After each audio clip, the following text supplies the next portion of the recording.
We know that some of our foreign adversaries are meddling in this election, just like they did in 2020 and in 2016. They're doing it at the behest of Donald Trump to benefit Donald Trump.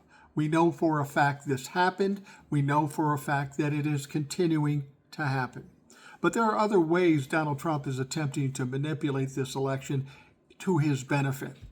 A lot of people are wondering about this port strike. And the reason they're wondering is because there are pictures of Donald Trump and this crazy union leader together, and they clearly are friends. And this strike came up out of the blue just a month away from the election. Well, they may have been doing that to affect the election. But Joe Biden stepped in, got down to nut cutting time, straightened that shit out, and now that has a tentative deal, and the strike is off. Thank God for Joe Biden. And then there's the Israeli-Hamas war thing, and now Iran. Some people are suggesting that Benjamin Netanyahu will not sign a ceasefire treaty until after the election. Some people might say, well, that's crazy, but is it so crazy? He's kind of a mini Trump-la-fuck in Israel. He's buddies with Donald Trump. Donald Trump recently spoke to Netanyahu. So is Netanyahu waiting to sign a ceasefire till after the election? That's not the craziest thing we've ever heard.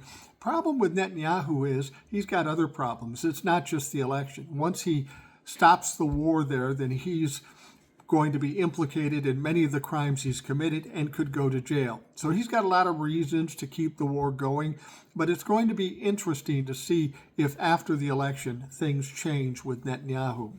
And it tells us that, yeah, in fact, Donald Trump is bringing in his friends to try to manipulate the election.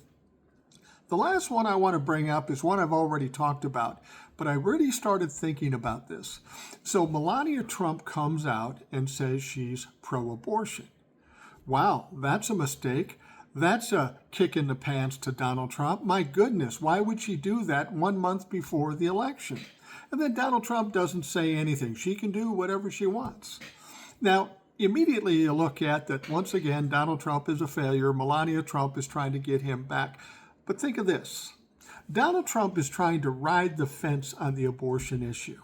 He says he's the hero because he got Roe v. Wade overturned. But it's not a big deal to the country now because it's just going to go to the states, so you don't have to worry about it anymore. He says he's not going to sign a national abortion ban, but he's being stuck with that because he's tied to Project 2025. This may sound crazy to you, but consider this. Donald Trump has the abortion issue on his back. It's hanging around his neck. But he wants to appeal to the people who are against abortion without pissing off the evangelicals and all that. So how do you do that? This sounds convoluted, but hear me out. Donald Trump does what he does with the abortion issue. He can't get that from around his neck. He did what he did. It's pretty clear. The evangelicals are happy about it. But then Melania comes out and says, I'm against abortion, making abortion illegal.